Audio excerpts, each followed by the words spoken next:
Alright, bro, so this is literally going to be the only video you need to watch in regards to how to build muscle when it comes to training. Yeah, there's obviously more than one way. There's a ton of ways, man. People train in different ways all the time. But, you know, you can build muscle throughout a variety of different ways. But this is probably the most proven way to build muscle.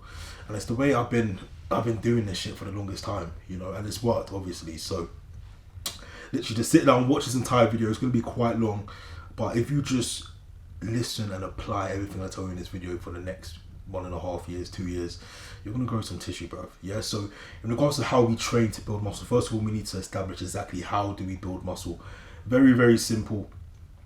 The stronger we get a muscle, the bigger it's going to get. Okay, so we're not powerlifting, you know, the goal isn't to, you know, improve our 1 rep max, get stronger in that sense, but across the 5 to 30 rep range, which is the rep range where we can pretty much build muscle. So it's not like 3 sets of 10 to 12. We can build muscle anywhere between 5 and pretty much 30 reps. We pretty much want to be getting stronger throughout that entire rep range.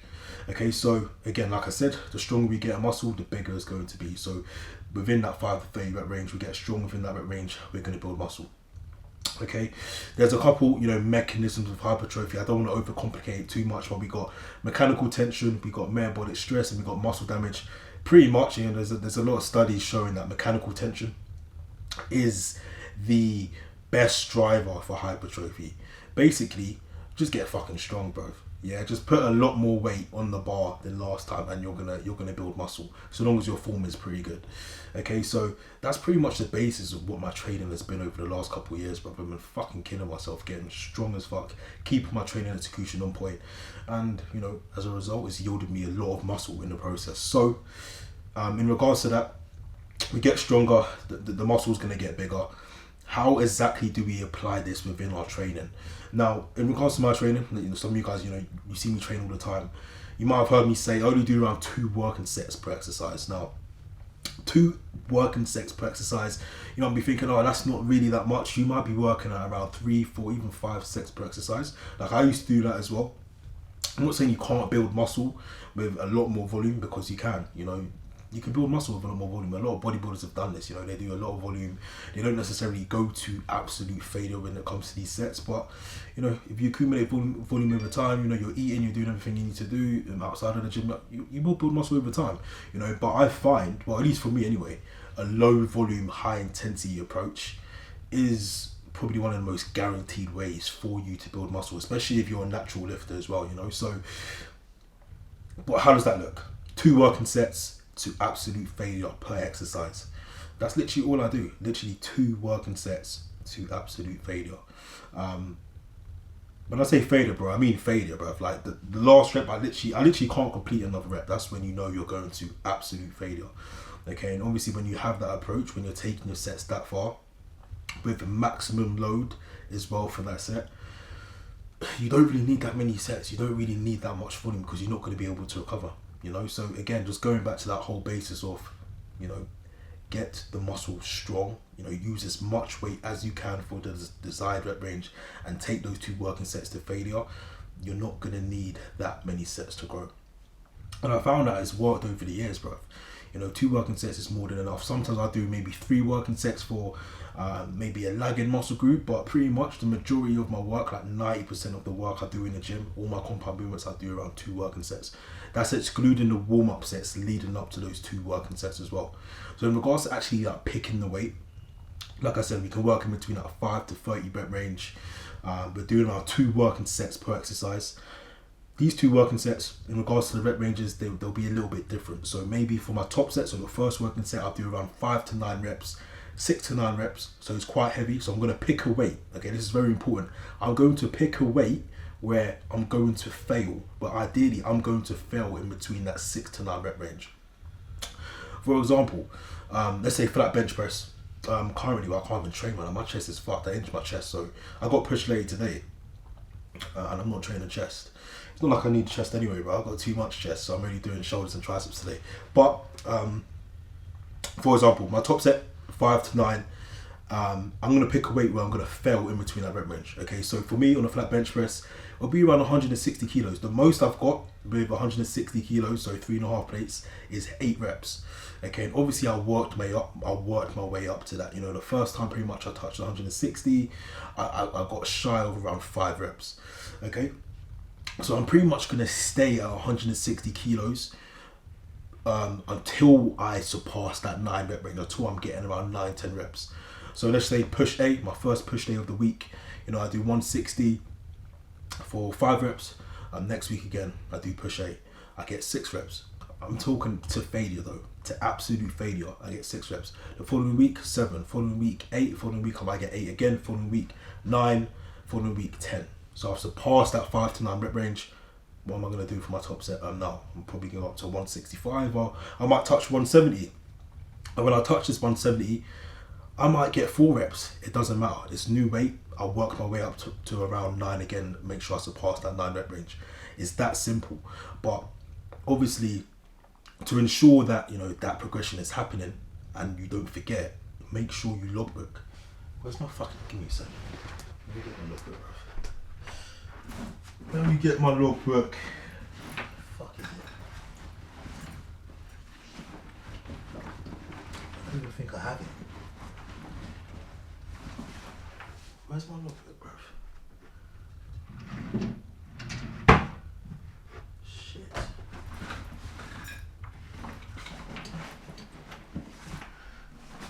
Give me a sec, give me a sec, give me a sec, give me a sec. I'll find it.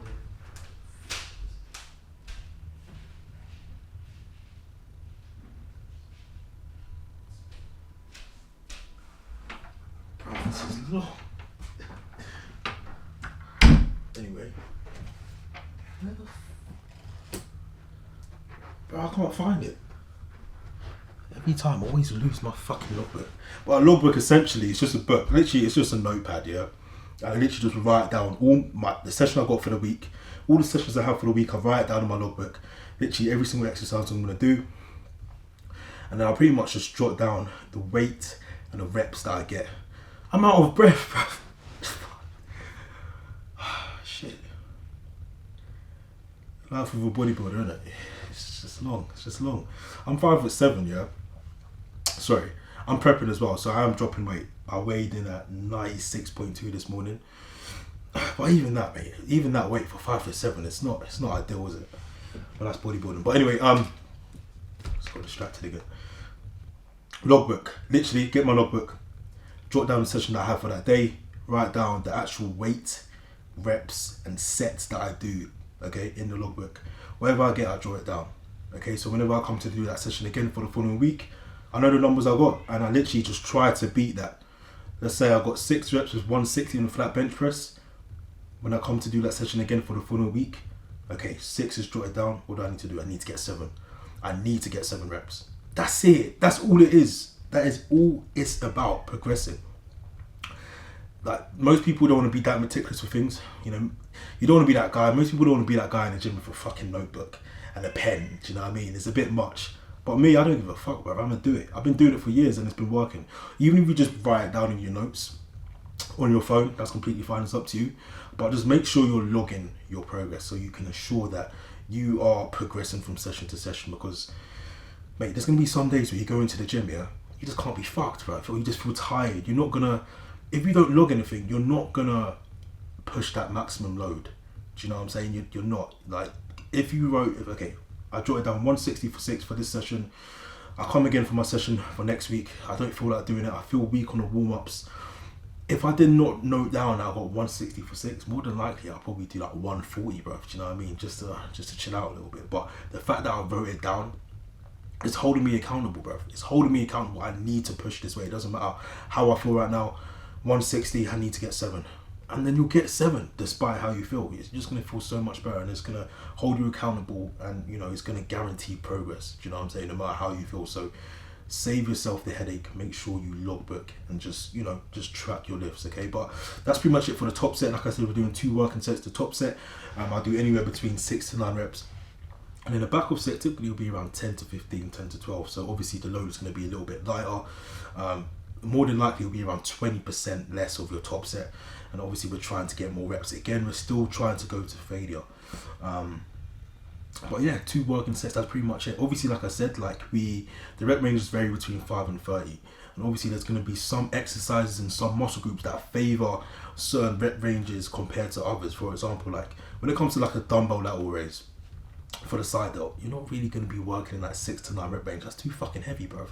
Do you know what I mean? You're gonna miss the muscle. You know, it's gonna be very hard for you to contract and get that mind muscle connection because the load is so heavy. So when it comes to like an isolation, like a cuff lateral or any sort of lateral raise, I would do the lowest amount of reps I'd get is around 10. So it'll be anywhere between like 10 to 15, maybe even 20 reps. Do you know what I'm saying? Plus some assisted reps. So again, the muscle group that you're training and the exercise that you're doing will determine what rep range is more suitable. Do you know what I'm saying? Especially if you have injuries as well. If you have injuries, you know, it might be a bit sticky for you to go into that 6 to 9 rep range. For example, my knees are fucked, bro. I'm an old man, mate, with these knees, yeah. So back in the day, I could go really heavy with leg extensions. I just can't now. Like anywhere, my knees just do not like me going anywhere below 15 reps when it comes to leg extensions. Do you know what I'm saying? So for me, I do around 3 sets of around 15 to even 30 reps. Usually it's around 20. I'd get no less than 20 when it comes to leg extensions, to be fair. So like 20 to 30 reps, my knees like that. It gets a lot more blood into the muscle, and it does.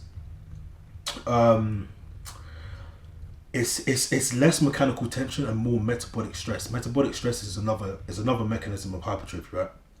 So when we're talking about metabolic stress, all we're focusing on is just blood flow, contractions, just a lot more reps, sorry. We're just getting a lot more blood flow into the muscle. So when it comes to your back off sets and you're doing a lot more reps, accumulating a lot more reps, that's when we're kind of just going into that metabolic stress type of territory. So it is kind of good to have that balance between mechanical tension where you're really focusing on load and then metabolic stress for your back off set. You know what I'm saying? So that's pretty much it when it comes to just, you know, rep ranges and, you know, how you have to manipulate the rep ranges in regards to the muscle group that you're training and injuries and all this other stuff. Okay, I don't want to go off a tangent here, so let me see what I put next. So yeah, so low volume, high intensity. This is pretty much the approach that I'm telling you guys to do. Low volume. So when I say low volume, I'm talking about 2 working sets to failure, 2 straight sets to failure, then high intensity. The high intensity literally just come from taking those sets to absolute failure to the point where you can't even complete another fucking rep, bro. And honestly, if you do this and you make sure you progress your sets over time, so you make sure from session to session you're getting 1 more rep the last time for both of those sets, or you're doing the same weight, or you're increasing the weight, sorry, you're gonna fucking grow, bro. That's what it is. It's progressive overload. It's as basic as that. It's not about, I know some people, they're quite lenient, you know, they don't really track anything, or they keep an eye out, they know roughly what they lift, you know, they try to, you know, lift a bit more than, you know, the next time. But if that's the way you've been training and you're not satisfied with the progress, then maybe be a bit more meticulous with your training. Actually logbook your sessions and see how far you can take this shit. I tell you that now, you are going to need a deload quite a lot sooner, because every single session, bro, like you're doing more than last time. There is novel stimulus present every single session, and that will take a toll on your body. So you are going to need a deload a lot sooner. But if you're eating the food and doing everything outside of the gym to support this, bro, you're going to fucking grow. You're really going to grow. But that's pretty much it in regards to that. Obviously, we've spoken about logbook, we've spoken about failure. Exercise execution is a huge one. So when I say exercise execution, literally all I'm talking about is the way you perform your sets. The way you execute an exercise is super important. Of course, we want to be getting stronger over time, we want to be progressively overloading, but another form of progressive overload is literally improving your form, making sure those last couple of reps, because the last couple of reps, let's say 3 reps shy of failure, before you hit failure, those last 3 reps are pivotal reps. Those 3 reps is what's going to determine the muscle growth, the new muscle that you're going to accumulate, that novel stimulus. So it's very important that those last couple reps look exactly like your first reps. Not in regards to rep speed, because you know your last couple reps, obviously they're going to be slower because you're approaching failure. I'm talking about the execution. So let's say, for example, for your top sets, you've programmed a 3-second eccentric. So when I say eccentric, I'm literally just talking about the negative portion of an exercise. Okay, let's say you've programmed 3 seconds on the eccentric. So for example, on a flat bench press, 3 seconds. I usually program this for my clients, but 3 seconds on the way down. 3, 2, 1. 1 second in the hole. Concentric for 1 second. Drive up. Bosh. Yeah. Those last couple reps need to look exactly like that. 3 seconds on the way down. A lot of people, when they approach failure, their form goes to shit, bro. They're like this. Like you want to keep things on point. Those last couple reps, although you're in pain, although it's very hard to even keep that eccentric for 3 seconds, the stimulus that chest is going to receive on those last pivotal reps is going to be crazy. You can even argue that keeping your execution, improving your execution on those last couple reps might even be better in terms of progressing compared to just adding more weight over time, because by keeping constant tension on those last pivotal reps, that's novel stimulus.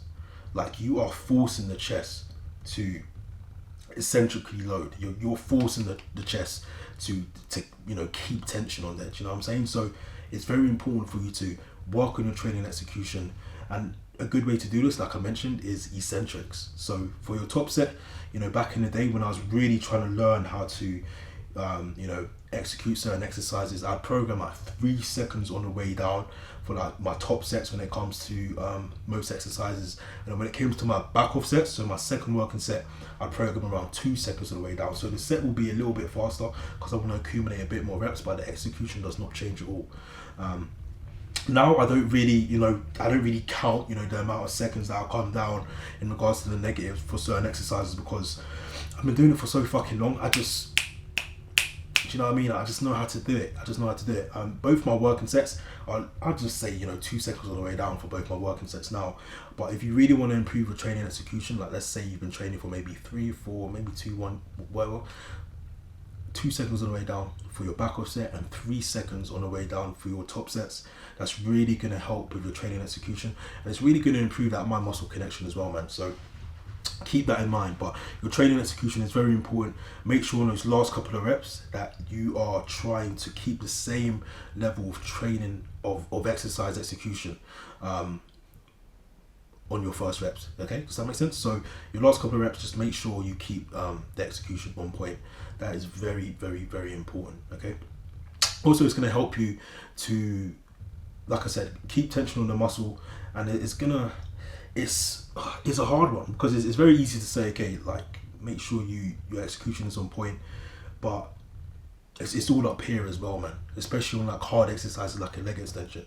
Those last couple of reps, mate, the last thing you want to do is stay in that machine, bruv, and kick like this, and make sure you're holding in the hole, and then you're contracting up with the quad and squeezing at the top when you've done 15 plus reps. That's the last thing you want to do. But it's gonna elicit a lot of discipline, and it's gonna evoke a lot of mental toughness, man. 100%, bro. 100%. Make sure you keep your execution on point on those last couple of reps. You don't only feel like you're fading and like the set is getting really hard, or that lactic acid is accumulating in the quad and the leg extension. That's when it's go time. That's when the set actually starts. That's when you have to dial in and lock in on your execution even more.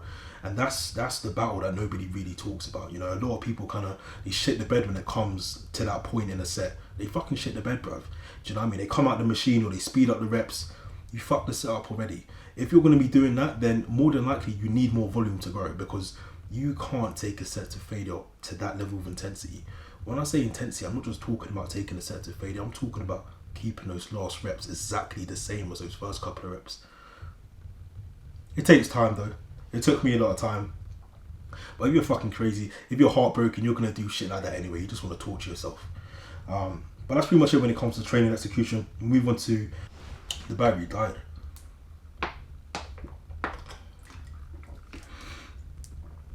So, exercise selection, very simple. You want to work the muscle throughout its full contractile range. So, we want to get the muscle fully short. So we want to work the short range, we want to work the mid range, and we want to work the fully lengthened range. So we want to train the muscle throughout these 3 ranges. Now, there's exercises that emphasize each of these ranges. There's exercises that include 2 of them. There's rarely exercises that include all 3, but more than likely there's exercises that include 2 of these ranges. Now, excuse me, the shorten range. What exercises work the shorten range?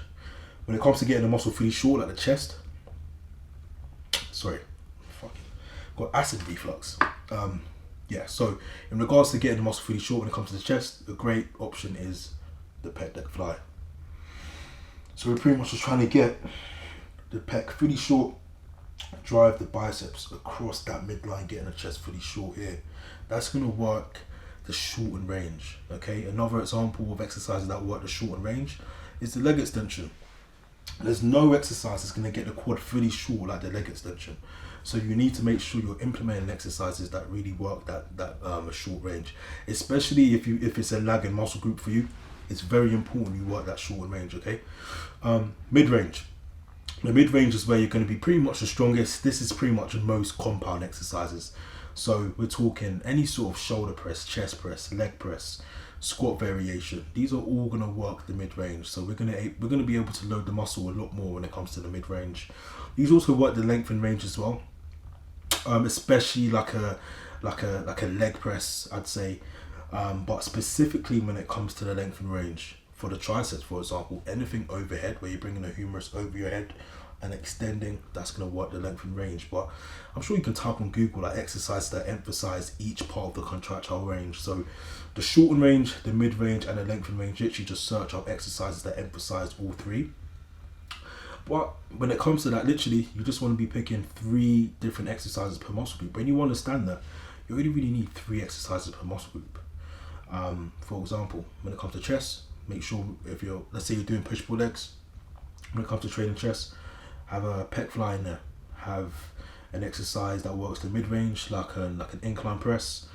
Have one that works the lengthen / mid-range, so you can just pick another chest press variation. It's that simple, really. It's really that simple. You only need 3 exercises per muscle group, per major muscle group anyway. When it comes to small muscles like the side delts or the rear delts, you pretty much only need 1 or 2. For the side delts, honestly, like if all you did was lying calf lateral raises, like that's completely fine. But again, 2 working sets of like a lying calf lateral raise and a standard dumbbell raise, which is going to work more of the mid range. It's completely fine. Do you know what I mean? So pretty much you need 2 to 3 exercises per muscle group. It's really that fucking simple, bro. Obviously, if you want to get a bit more, my throat is dry. I've been speaking for ages, man. Ooh. You want to get a bit more specific with certain things. Let's say when it comes to chest, because I know a lot of you guys really want to grow your chest. Let's say you're doing push again. I'd say if you really want to grow your chest, and I spent a lot of time doing it, I don't think I needed to because I got quite a big chest, but if you really want to grow your chest, start off with a pec deck fly, 2 working sets there to get the chest fully short. That's going to prime you for your presses. Now, ideally, you want to get your upper chest larger. Like more than likely, like you got a lot of lower chest, but if you're really trying to grow your upper chest, then the 2 presses that you can do after that need to be 2 inclines. Okay, the first incline, we still want to get the chest a little bit short, so you want to pick a chest press variation where, of course, you're working at mid range, but you still want to edge into that shorten range and get the chest a little bit more short. What chest press does that? Dumbbells, incline dumbbell press, because you can drive the biceps in a little bit more compared to your standard flat bench press or any sort of like barbell press where you're just working that mid range, that mid to lengthen range. You can't get the chest fully short. With dumbbells you can. So I'd say start with a pec deck fly, move on to a dumbbell chest press, and then move on to, I don't know, an incline Smith press or any sort of this incline chest press variation where you're going to be working that lengthen to mid range. You're still going to be quite strong. So those are the only 3 exercises you really need. Once you find those 3 exercises that you like, it's literally a matter of progressing them over time. So you write down the weights and the reps that you got with each of those exercises in your logbook. When it comes to doing that session again, just progress. Try to get 1 more rep than last time, or try to increase the weight. It's really that simple when it comes to choosing the exercises that you want to do. In regards to the actual order as well, again, when it comes to work on a muscle group, especially if you want to bring it up, it's it's important to get it short first, because it's a lot harder to get that muscle short in the latter part of a session. For example, on a leg extension, you can probably use a lot more weight in the beginning compared to if you was to do a leg extension in the latter part of your leg day. Same goes for like a pec deck fly. So ideally you want to get the muscle pretty short first. When it comes to that pull, when it comes to that back training, I do rear delts first, of course, because that's a lagging muscle group for me. But when it comes to the actual back, like the lats, I do any sort of single pull down first to get the lat pretty short. I've gotten that out of the way. It's going to prime me up to do my compound exercises like my rows, my seated rows, etc. So again, in regards to exercise order, get the muscle short first, work that mid range, and work that length and range as well. It's very fucking simple. What's next? What else we got? Because this video is fucking long. I don't want it to be too long. So we spoke about exercise execution, selection, order. When it comes to training split again, you know, a lot of people are like, what's the right fucking training split? Bruv, like, it doesn't matter. Like, it really doesn't matter. I'd say frequency is very important. You want to make sure you're training a muscle group at least twice a week. So with that being said, it makes sense to do any sort of upper lower split or any sort of push pull leg split. Bro split, you're training the muscle group once a week.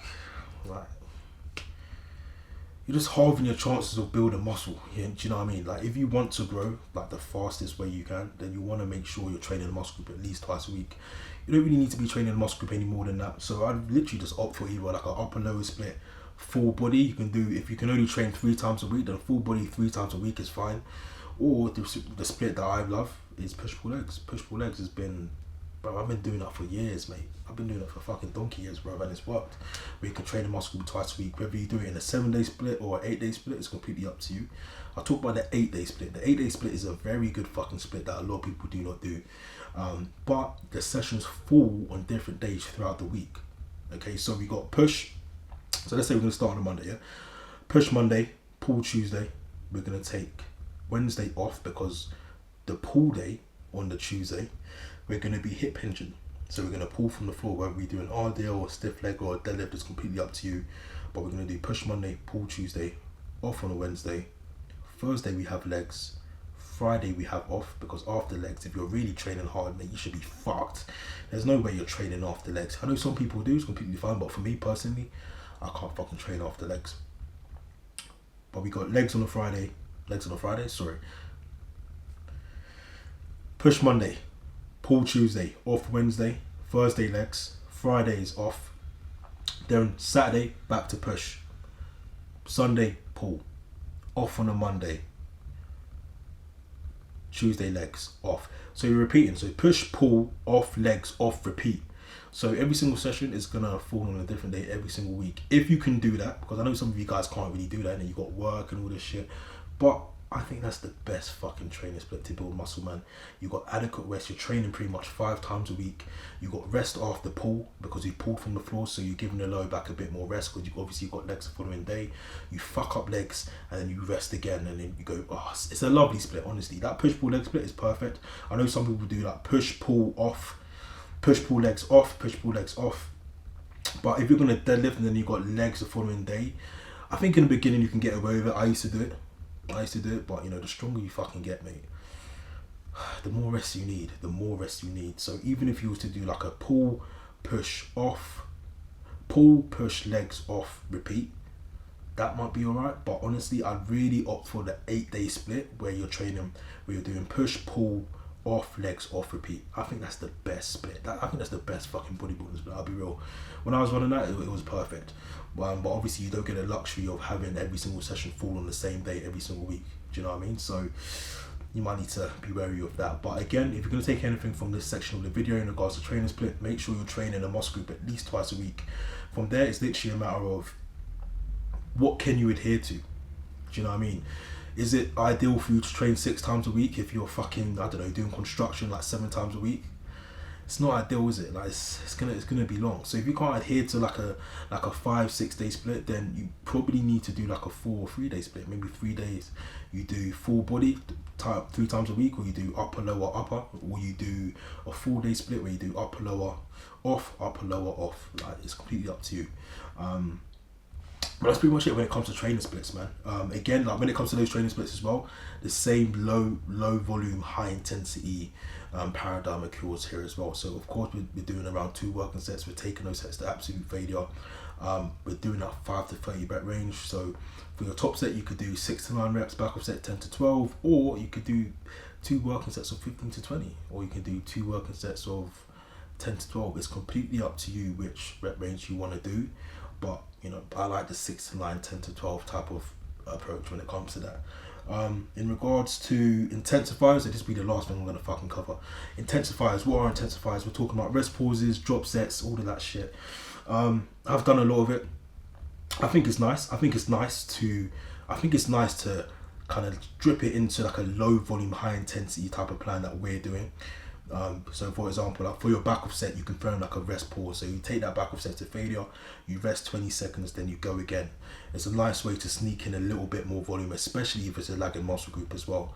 I wouldn't make intensifiers the bulk of your training, especially if you're not great at managing your recovery capabilities. So for example, your sleep, food, if you're pretty shit at that, then throwing in intensifiers on the already hard straight working sets you're doing, it's not going to be ideal. Do you know what I mean? But if everything else is on point, you're eating, you're doing everything you need to do outside of bodybuilding, then throwing in a couple of intensifiers here and there is great. But make sure the bulk of your training is still straight working sets, you're still progressing those lifts. And of course, when it comes to like isolations, fuck it, why not throw in like a little drop set at the end of tricep push downs? Or when it comes to biceps, why not do a rest pause in your back off set? Why fucking not? I'd even say when it comes to side delts and just smaller muscles in general, like biceps, rear delts, side delts, a bit more volume, like more metabolic stress is nice, is very good. Like I find they do respond well to metabolic stress. For example, when it comes to like lying calf lateral raises, drop sets, rest pauses, accumulating a lot of volume, which is also known as density. Like there's a different type of density. Like accumulating a lot of volume in a short period of time is a very good way to, I'd say it's a very good way to bring up certain muscle groups, man. When I used to do that for my side delts, they really started to blow up. But again, you gotta make sure you're getting the adequate rest, food, and all that fucking shit to make sure you have the fuel to recover from that type of training. But that's pretty much it, man. This is a long video. I hope I didn't waffle too much. Do you know what I mean? But this should pretty much be the only video you need to watch in regards to how to train to build muscle. If you need to watch a video again, watch it again. Okay, just watch it again, because this is gold, bro. This is, I wish I had me back in the day. You know what I mean? Telling me exactly what I needed to do. But that's gonna be it for this video. Hope you enjoyed it. Fucking train hard. If there's one thing you take from this video, just train fucking hard, eat big, and that is it. Peace. See you in the next one.